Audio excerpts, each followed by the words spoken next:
Shalom. Mari kita berdoa. Segala puji syukur kami panjatkan kepada Engkau Tuhan. Untuk anugerah berkat-Mu kami telah memuliakan Engkau Tuhan.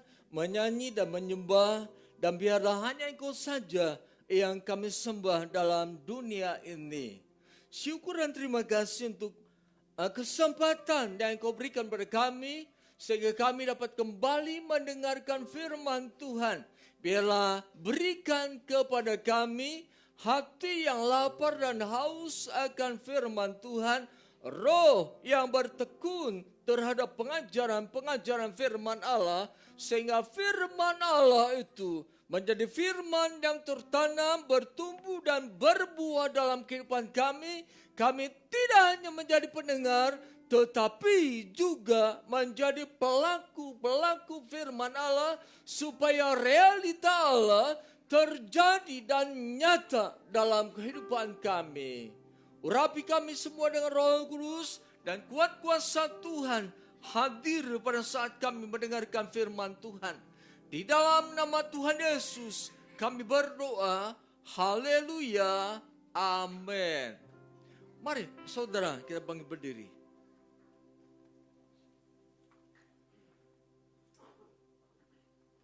Taat artinya senantiasa menurut, setia dan kuat beribadah.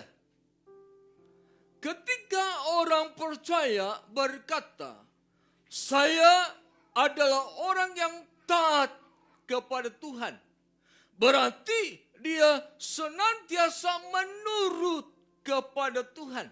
Dia tidak melihat kondisi dirinya, dia tidak melihat keadaan dirinya, tetapi dia melihat apa yang Tuhan ingin supaya dia mengerjakannya.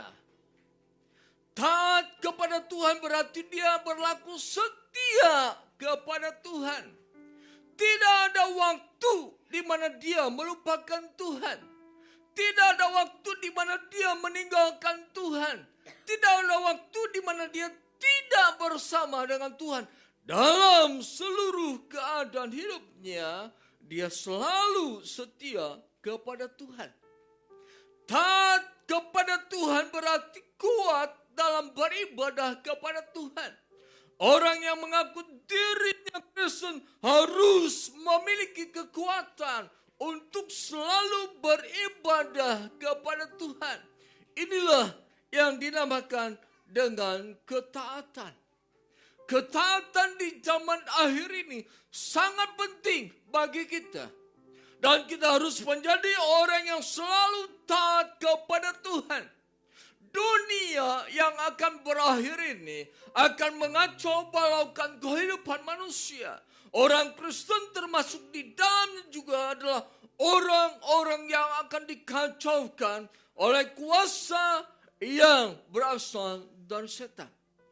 Setan atau iblis berupaya untuk mengacaukan kehidupan kekristenan. Setan berupaya mengacaukan manusia batinnya. Setan berupaya mengacaukan kehidupan roh, jiwa dan tubuh manusia. Hanya dengan ketaatan Tuhan akan bekerja di dalam kehidupan kita. Ketaatan merupakan kesepakatan dengan Tuhan. Ketaatan berarti kemenangan.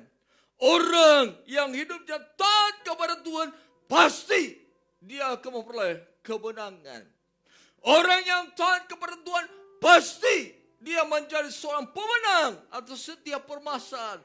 Sebab pada saat seseorang taat kepada Tuhan, berarti Allah bekerja di dalam kehidupannya. Allah berperang baginya. Dan jika Allah berperang, tidak ada satu kuasa yang bisa mengalahkan Allah. Ketika Allah berperang, tidak ada satu kuasa yang menahan kemenangan yang Allah sediakan bagi orang yang taat. Jadi ketaatan kepada Allah merupakan portal, merupakan satu kunci di mana kita bisa masuk ke dalam realita Allah. Kita tidak hanya hidup sebagai manusia biasa, tetapi manusia yang menikmati dimensi Allah. Manusia yang menikmati realita Allah. Manusia yang mengalami karya Allah dalam kehidupannya. Inilah juga yang terjadi dalam kehidupan Saul. Mari kita baca 1 Samuel pasal 15 ayat 1 sampai dengan 9. Samuel berkata kepada Saul, "Aku telah diutus Tuhan untuk mengurapi engkau sebagai raja atas Israel, umatnya. Sebab itu, dengarkanlah bunyi firman Tuhan.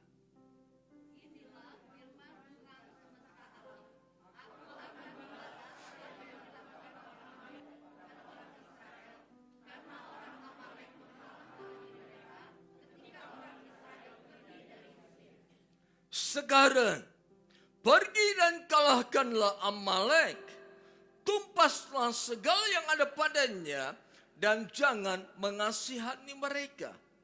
Bunuhlah semuanya, laki-laki maupun perempuan, anak-anak maupun bayi, lembu maupun domba, unta maupun keledai."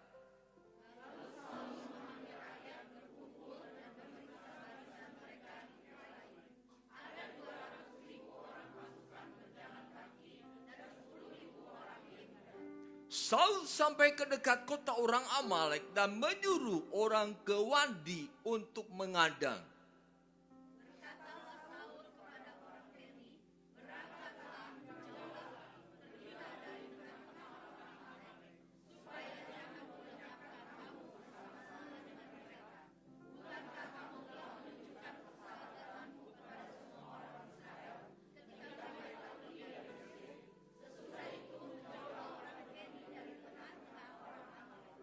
Saul mengalahkan orang Amalek mulai dari Hawilah sampai Syur di sebelah timur Mesir.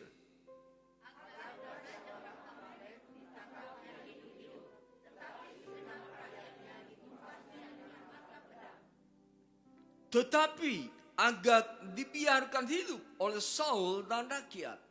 Demikian juga kambing domba dan lembu yang terbaik dan tambun, anak domba, dan semua yang berharga tidak mau mereka musnahkan.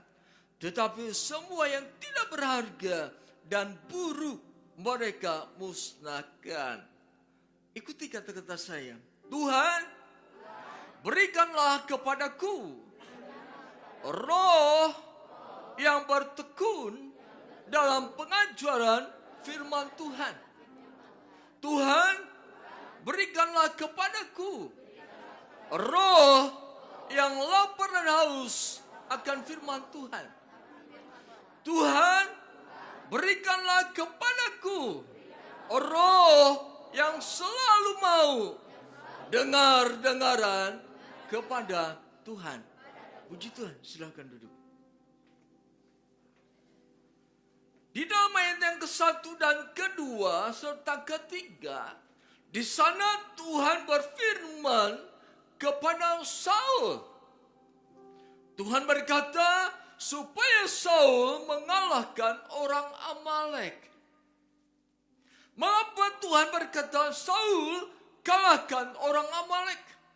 Sebab dulu orang Amalek pernah menghadang, pernah merintangi perjalanan Israel menuju tanah perjanjian. Pengertian di sini berarti bahwa Allah tampil sebagai hakim. Allah akan menghakimi orang yang hidup. Allah akan menghakimi orang yang berbuat benar.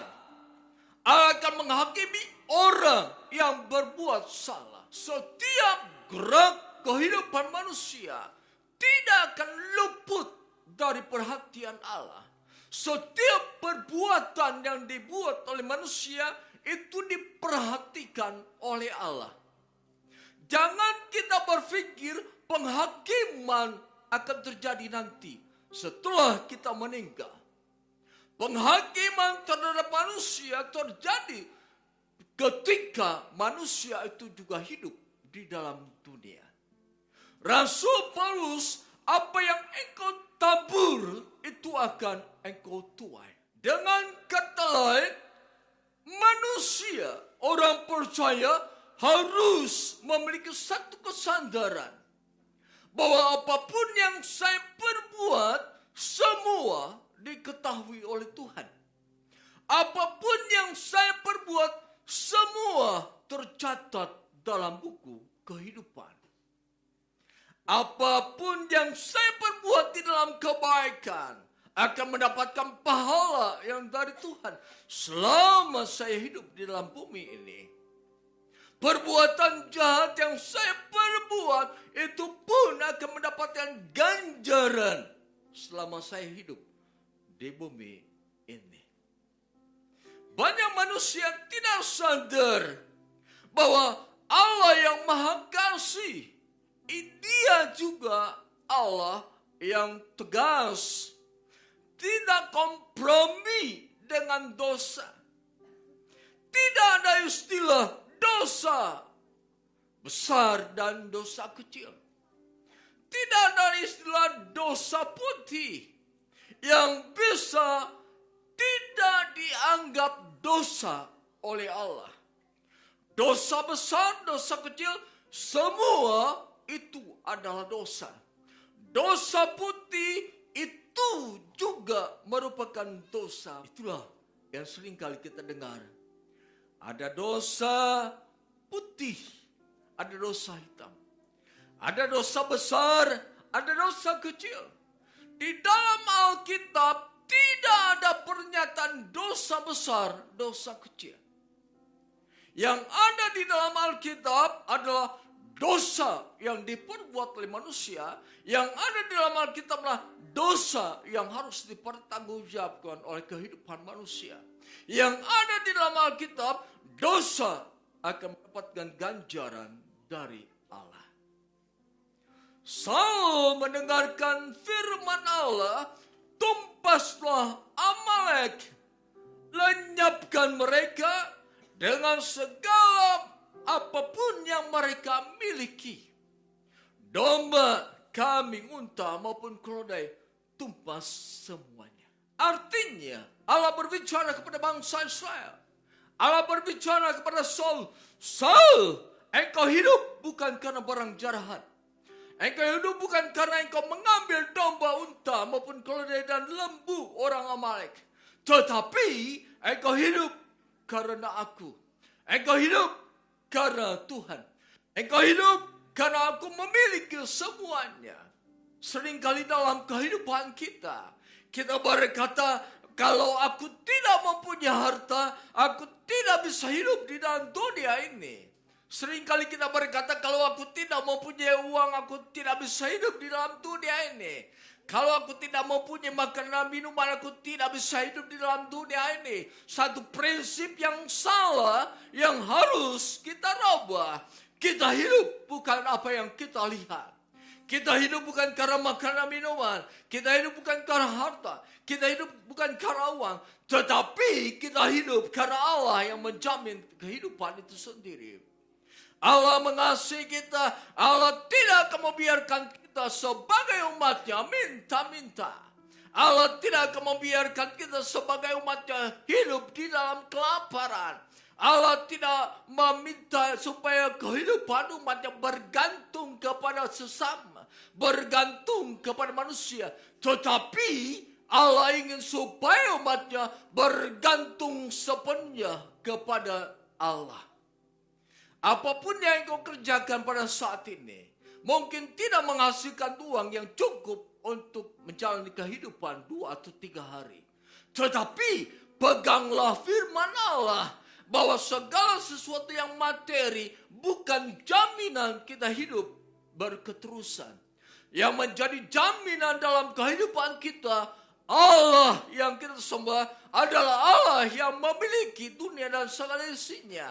Allah yang menciptakan langit dan bumi. Allah yang menyediakan segala sesuatunya bagi manusia.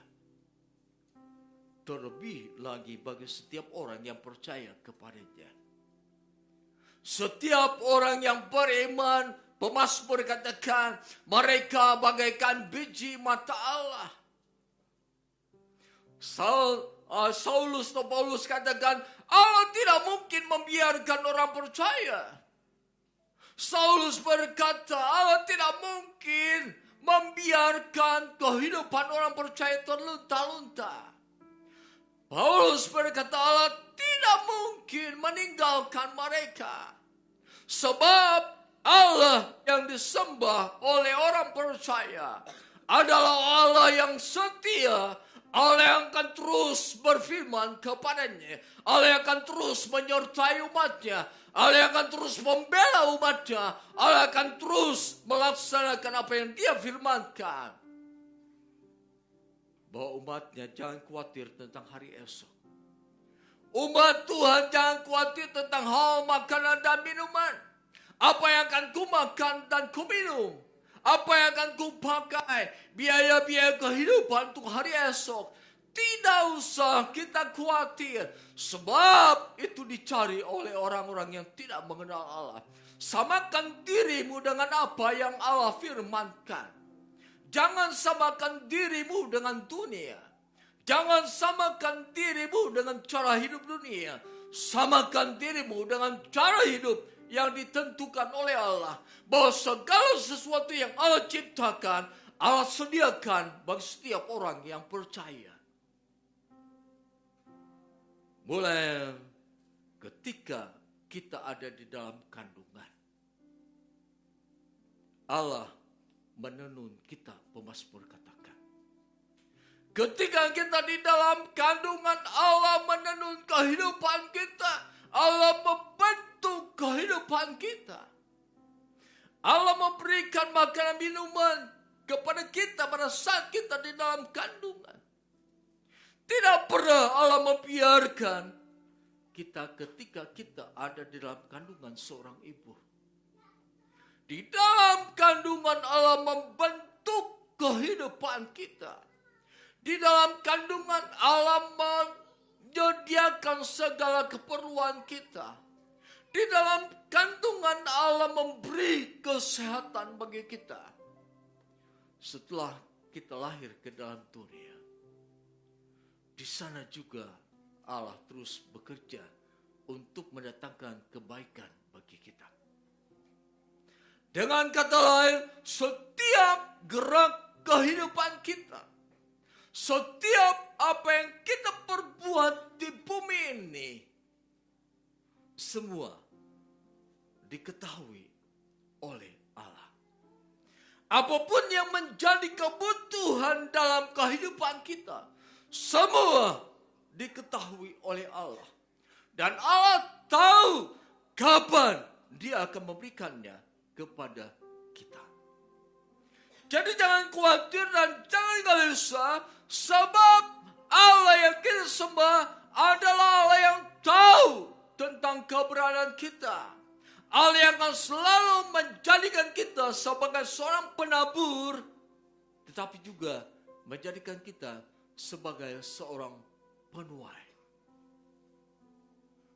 Allah yang disembah oleh orang Israel pada saat itu adalah Allah yang juga kita sembah pada saat ini di dalam Yesus Kristus. Di dalam ayat yang kedua dan ketiga, di sana berisi tentang perintah Allah kepada Saul. Kemudian ayat yang keempat, kita baca ayat yang keempat. Silakan jemaat baca bersama-sama. 3, 2, 1.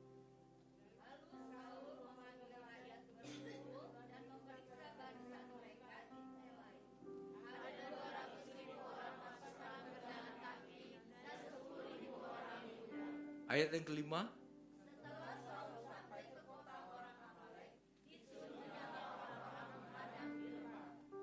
Enam.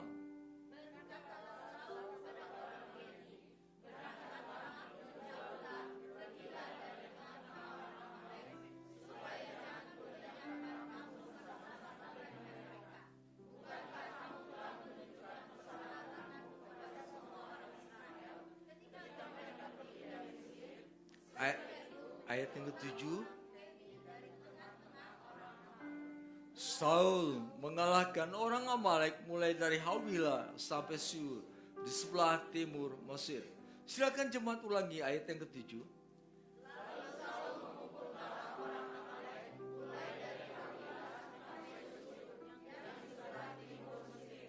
Haleluya. Saudara yang kasih dalam nama Yesus Kristus, ayat yang keempat sampai dengan ke-7 ini merupakan bentuk ketaatan Saul sebagai raja yang diangkat oleh Tuhan. Ayat yang keempat dan ke-7 merupakan bukti Saul adalah pribadi yang taat kepada Allah. Saudara, seseorang dapat dikatakan taat kepada Allah apabila di dalam dirinya ada kesadaran penuh tentang identitasnya. Kesadaran penuh tentang identitas diri di sini seperti yang ayat pertama dikatakan, aku telah diutus Tuhan untuk mengurapi engkau sebagai raja atas Israel, umatnya. Ini adalah identitas yang ada dalam diri Saul, bahwa dia adalah raja yang diangkat oleh Tuhan. Dan identitas inilah yang membawa Saul menjadi seorang yang taat kepada Tuhan. Kita memiliki identitas. Identitas inilah yang harus membawa kita menjadi orang yang taat kepada Tuhan. Kita perhatikan dalam kitab 1 Petrus. 1 Petrus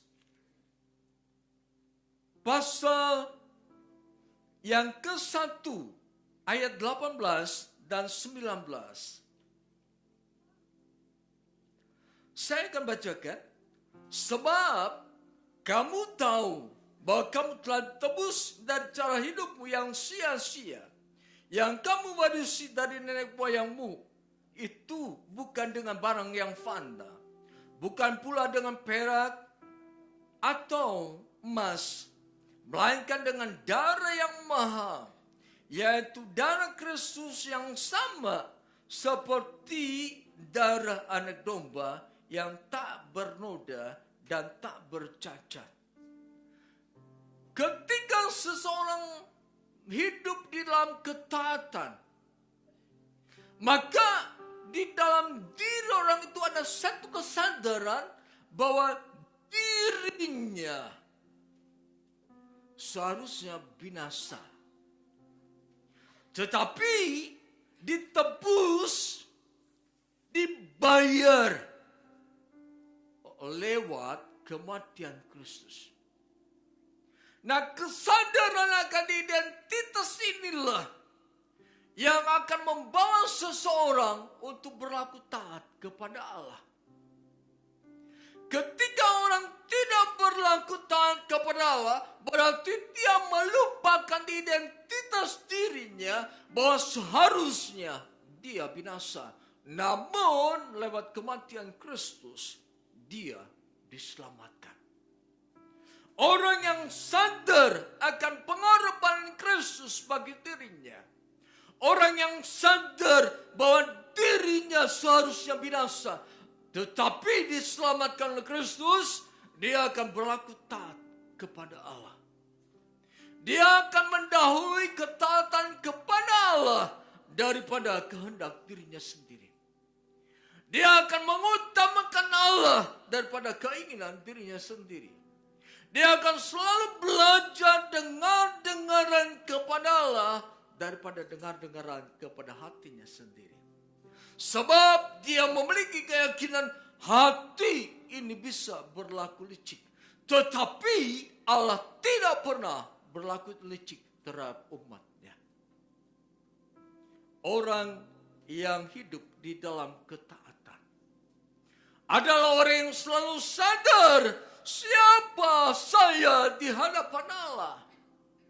Orang yang selalu sadar, saya tidak bisa hidup tanpa Allah. Orang yang selalu sadar bahwa Allah selalu beserta dengannya. Orang yang selalu sadar bahwa tanpa Allah dia tidak bisa berbuat apa-apa.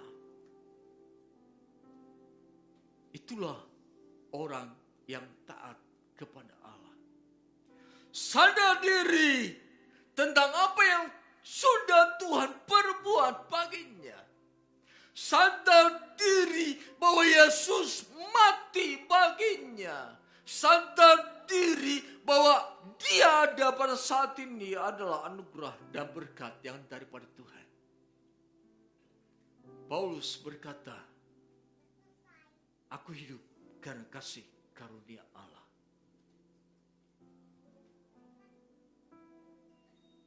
Kesadaran akan identitas diri, inilah yang membawa seseorang untuk berlaku taat kepada Allah. Tanpa kesadaran akan identitas diri, seseorang tidak mungkin berlaku taat kepada Allah. Sebab dia akan membawa dirinya sesuai dengan keinginan hatinya. Dia akan membawa dirinya sesuai dengan ajakan dunia. Tetapi orang yang sadar tentang identitas dirinya, dia akan selalu berlaku taat kepada Allah. Dengan demikian pada saat kita tidak taat kepada Allah, ada sesuatu yang menghalangi identitas kita. Pada saat kita tidak taat kepada Allah, berarti pada saat itu kita sedang tidak sadar siapa saya di hadapan Tuhan. Orang yang taat kepada Allah adalah orang-orang yang selalu memiliki kesadaran, saya hidup karena Allah. Orang yang taat kepada Allah adalah orang yang mempunyai kesadaran penuh, saya bisa makan dan minum karena Allah yang menyediakan. Orang yang sadar tentang identitas dirinya, dia akan berkata, saya bisa melakukan segala sesuatu. Saya bisa menggerakkan kaki saya bisa menggerakkan tangan saya bisa melihat, saya bisa mendengar, saya bisa bernafas, saya bisa menghirup udara, semua karena Tuhan. Makanya dia berkata, aku menyerahkan kehidupanku kepada Tuhan. Sebab aku yakin, di luar Tuhan aku tidak dapat berbuat apa-apa. Sebab aku yakin, di luar Tuhan aku akan jatuh tergeletak. Di luar Tuhan aku akan mengalami kehancuran. Di luar Tuhan aku akan binasa. Orang yang taat kepada Tuhan adalah orang yang senantiasa sadar tentang identitas dirinya. Yang kedua, orang yang taat kepada Tuhan adalah orang yang mempunyai dasar keyakinan yang kuat tentang Tuhan dan firman-Nya. Artinya dia mengenal siapa Tuhan yang dia sembah. Dia mengenal Tuhan yang sudah menyelamatkan dirinya. Dia mengenal Tuhan sebagai Tuhan yang Maha Kasih. Dia mengenal Tuhan sebagai Tuhan yang pengasih dan penyayang. Dia mengenal Tuhan sebagai Tuhan yang Maha Kuasa. Dia mengenal Tuhan sebagai Tuhan yang mengadakan. Dia mengenal Tuhan sebagai Tuhan yang menciptakan dari yang tidak ada menjadi ada. Dia mengenal Tuhan sebagai Tuhan yang bisa menjadikan dia kuat dalam segala perkara dalam kehidupan ini. Pengenalan seseorang akan Tuhan, dasar keyakinan yang kuat yang ada di dalam diri seseorang akan membawa orang itu taat kepada Tuhan. Dasar keyakinan yang dibangun oleh firman Tuhan, dia akan menjadi pribadi yang taat kepada Tuhan.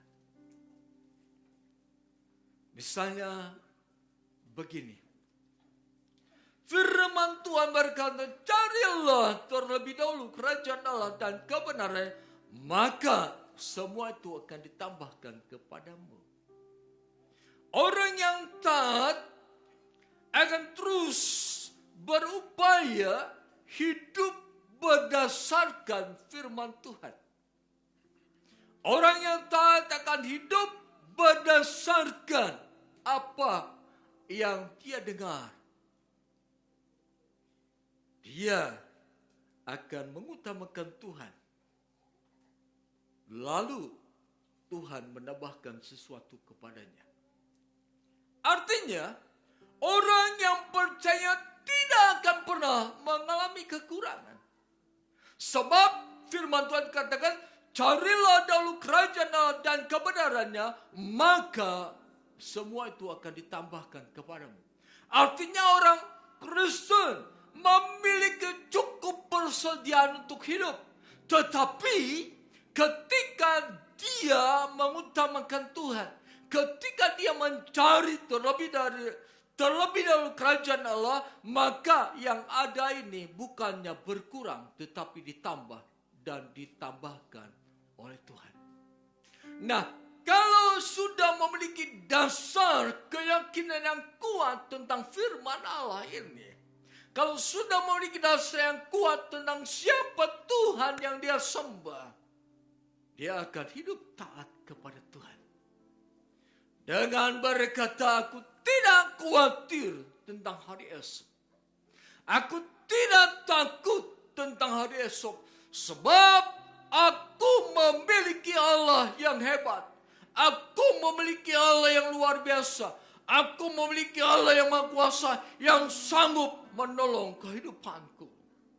Apapun keadaanmu pada saat ini, engkau sedang terpuruk, engkau sedang ada istilah sedang tergeletak, yakini firman Allah, yakini Allah yang kau sembah adalah Allah yang hidup, yang tidak membiarkan kau jatuh tergeletak, yang tidak membiarkan engkau terus mengalami keterpurukan. Dia sangat mengasihi engkau. Tanamkan di dalam dirimu keyakinan yang kuat bahwa Allah yang kau sembah Allah yang hidup, Allah yang sanggup mengadakan apa yang tidak ada menjadi ada, Allah yang sanggup melakukan mujizat. Tidak ada perkara yang mustahil bagi Allah. Itu harus ada di dalam hatimu.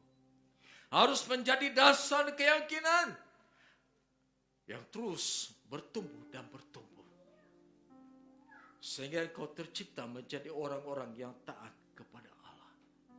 Apapun keadaan dunia pada saat ini, engkau terus berlaku taat kepada Allah. Saudara yang kasih dalam nama Yesus Kristus. Yang ketiga, seseorang yang dikatakan taat kepada Allah ketika dia melakukan penyerahan diri sepenuhnya, atau dengan kata lain, dia mengosongkan diri. Ketika seseorang menyerahkan diri kepada Allah, ketika seseorang mengosongkan dirinya, maka dia bisa hidup sebagai manusia yang taat kepada Allah. Sebab pada saat mengosongkan diri, pada saat penyerahan diri sepenuhnya kepada Allah, berarti dia berada dalam genggaman Allah. Orang yang menyerahkan kehidupannya kepada Tuhan, orang yang mengosongkan dirinya di hadapan Tuhan, berarti orang itu pasrah sepenuhnya kepada Allah. Orang itu tidak mengandalkan apa yang dia miliki, tetapi dia akan hidup mengandalkan Tuhan. Inilah yang terjadi dalam diri Yesus Kristus. Dia mengosongkan dirinya. Dia tidak mengaku dirinya sebagai Tuhan. Dia mengosongkan diri menjadi hamba, bahkan taat sampai mati. Orang yang menyerahkan diri sepenuhnya kepada Allah, maka Allah mengambil tanggung jawab atas seluruh kehidupan orang tersebut. Orang yang berkata, aku berserah kepada Allah, berarti dia berada dalam perlindungan Allah. Orang yang berkata, Tuhan, aku berserah kepadamu, berarti Allah akan melindungi dia. Allah akan menjaga dia, Allah akan memberi makan kepadanya, Allah memperhatikan kehidupannya. Inilah bentuk ketaatan yang tercipta dalam diri orang percaya, yaitu ketika dia berkata, inilah aku. Ketika dia mengosongkan dirinya di hadapan Allah, Allah, aku tidak bisa hidup tanpamu. Allah, aku tidak bisa hidup tanpa firman-Mu. Maka dia hidup di dalam ketaatan kepada Allah. Dia menurut kepada Allah. Dia setia kepada Allah. Dia mengabdikan diri sepenuhnya kepada Allah. Yang keempat, seseorang yang taat kepada Allah berarti ada totalitas penyerahan diri kepada Allah. Totalitas di sini berarti dia mengerjakan apa yang Allah perintahkan. Totalitas di sini berarti dia mempercayakan hidupnya kepada Allah.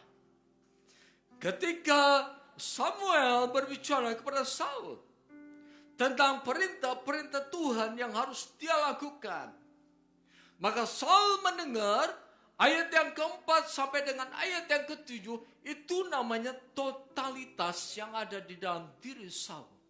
Dia melakukan setiap kata, dia melakukan setiap perintah Tuhan, dia melakukan kehendak Tuhan. Dengan melakukan kehendak Tuhan, melakukan apa yang Tuhan mau, inilah yang menjadikan seseorang hidup dalam ketaatan kepada Allah. Nah, kehidupan totalitas yang ada di dalam diri kita, Paulus katakan, kerjakanlah segala sesuatu seperti untuk Tuhan dan bukan untuk manusia. Saul mengikuti perintah Tuhan karena dia mengerjakannya untuk Tuhan. Jadi orang yang hidup taat kepada Tuhan adalah orang yang seluruh kehidupannya mengerjakan kehendak Allah. Orang yang taat kepada Tuhan artinya orang yang selalu berupaya bagaimana dia melakukan secara menyeluruh apa yang Tuhan perintahkan. Yang kelima, orang yang taat kepada Tuhan akan ada pencerahan di dalam dirinya. Akan ada sesuatu yang baru di dalam dirinya. Akan ada satu petunjuk di dalam dirinya. Akan ada satu jalan yang Tuhan sediakan baginya. Sebab pemazmur katakan, firman Tuhan itu pelita bagi kakiku, terang bagi jalanku. Jadi orang yang taat terhadap Tuhan dan firman-Nya, ketika dia melakukan, maka dia tahu jalan mana yang harus dia tempuh. Orang yang taat kepada Tuhan, ketika dia mendengar firman Tuhan, firman itu akan menerangi kehidupannya. Firman itu akan membawa otaknya kepada berbagai kehendak Allah yang harus dia lakukan. Jadi dengan demikian, dalam kehidupan kekristenan yang taat kepada Tuhan, tidak pernah ada istilah, aku kehilangan akal. Orang yang taat kepada Tuhan tidak akan berkata, aku menemui jalan buntu. Orang yang taat kepada Tuhan tidak akan berkata, aku tidak tahu apa yang harus kuperbuat saat ini. Karena di dalam diri orang yang taat kepada Tuhan akan lahir pemikiran-pemikiran baru. Akan lahir ide-ide baru. Akan lahir jalan-jalan yang harus dia tempuh. Karena apa? Firman menerangi kehidupannya. Kadang-kala dalam kehidupan kita, kita berkata sepertinya aku sedang berjalan di dalam kegelapan. Saudara, kalau ada firman di dalam kehidupan kita, kegelapan itu akan sirna. Kalau ada firman dalam kehidupan kita, maka segala sesuatu yang Allah berikan kepada kita akan memberi kehidupan kepada kita. Yang keenam, orang yang taat kepada Tuhan akan mengalami realita Allah. Artinya, Allah akan bekerja pada saat orang melakukan firman-Nya. Yesaya katakan bahwa setiap firman yang keluar dari mulut Allah tidak akan kembali dengan sia-sia. Yesaya katakan firman Allah itu bagaikan hujan yang turun ke bumi. Artinya, pada saat orang percaya melakukan firman Tuhan, maka realita Tuhan akan terjadi. Jadi Tuhan bekerja pada saat kita melakukan firman Tuhan. Tuhan memberi terang kepada kita, memberi jalan kepada kita pada saat kita melakukan firman Tuhan. Sebab firman Tuhan bagaikan kunci, anak kunci yang bisa membuka pintu. Ketaatan merupakan portal yang bisa kita buka untuk masuk ke dalam realita Tuhan. Dengan kata lain, realita Tuhan, campur tangan Tuhan terjadi dalam kehidupan kita lewat ketaatan. Inilah yang harus kita sadari, bahwa Dia akan menyatakan diri atau realitanya ketika kita taat kepada Tuhan. Kalau kita perhatikan ayat yang ke-7, di sana Saul mengalahkan bangsa Amalek. Kemudian kita baca dalam ayat yang ke-3, Saul pergi, kalahkanlah orang Amalek. Jadi di sini Allah sudah merancangkan Saul sebagai pemenang dari peperangan itu. Di ayat 3, Allah sudah menetapkan Saul sebagai pemenang dalam peperangan. Di dalam ayat yang ke-7, Tuhan memukul kalah orang Amalek. Jadi di sini Saul mendengar ayat 4, 5, 6 Saul melakukan, ayat yang ke-7 Saul memperoleh kemenangan. Nah, kemenangan ini adalah kemenangan yang sudah disediakan oleh Tuhan. Sudah direncanakan, sudah ditetapkan Tuhan di ayat yang ke-3. Saul mengalami kemenangan di ayat yang ke-7. Setelah dia berlaku taat. Saudara, inilah juga yang akan Tuhan kerjakan dalam kehidupan kita. Supaya kita menjadi orang yang meraih kemenangan demi kemenangan. Kemenangan itu ada di tangan kita. Kemenangan itu ada pada kita. Kita memiliki kunci untuk membuka pintu kemenangan. Kita memiliki kunci untuk membuka karya-karya Allah yang akan kita hadapi, yang akan kita nikmati. Oleh sebab itu, saudara yang kasih dalam nama Tuhan Yesus Kristus, hiduplah taat kepada Tuhan. Milikilah ketaatan sebagai orang percaya. Milikilah ketaatan yang terus-menerus dalam kehidupan kita.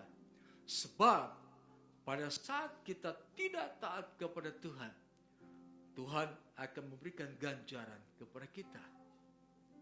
Minggu depan kita akan sambung dengan bagaimana ketika Saul tidak taat kepada Tuhan, tahta kerajaannya Tuhan ambil. Saul menjadi orang yang berkesusahan karena tidak taat. Jadi artinya ketaatan seseorang bisa berubah menjadi tidak taat. Rahasianya minggu depan, bagaimana supaya kita terus menjadi orang yang taat kepada Tuhan dalam setiap waktu. Sekian firman Tuhan.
yang hidup di dalam ketaatan kepada Allah. Terjadilah dalam nama Yesus. Aku deklarasikan di dalam nama Yesus, Engkau akan menjadikan Tuhan sebagai Raja di dalam kehidupan, sehingga pemerintahan Tuhan terjadi di dalam dirimu. Realita Allah pasti akan kau nikmati dalam kehidupan ini. Bapa kami yang dalam kerajaan surga, hamba serahkan seluruh jemaat di tempat ini. Hamba yakin dan percaya Engkau sedang mengerjakan ketaatan di dalam diri mereka. Hamba percaya kuasa itu sedang bekerja, dan kuasa itu akan menjadikan kami menjadi pribadi-pribadi yang taat kepada Tuhan. Biar setiap waktu kami mengalami realita Tuhan dalam kehidupan rumah tangga kami, dalam kehidupan keluarga kami, dalam mata pencarian kami, dalam kesehatan tubuh jasmani kami, dalam kehidupan apa yang kami perlukan, makanan minuman. Kami percaya realita Allah pasti terjadi dalam kehidupan kami, karena kami adalah orang-orang yang taat kepada Tuhan dalam segala situasi. Terima kasih Tuhan. Terpujilah Tuhan, di dalam nama Tuhan Yesus kami berdoa. Haleluya. Saudara yang kasih dalam nama Tuhan Yesus Kristus, terimalah damai sejahtera anugerah berkat Allah, cinta kasih Yesus Kristus, kekuatan penghiburan pertolongan dari Allah Roh Kudus, kita terima mulai saat ini sampai kedatangan Yesus Kristus yang kedua kali ke dalam dunia ini. Di dalam nama Tuhan Yesus kami berdoa. Haleluya. Amin.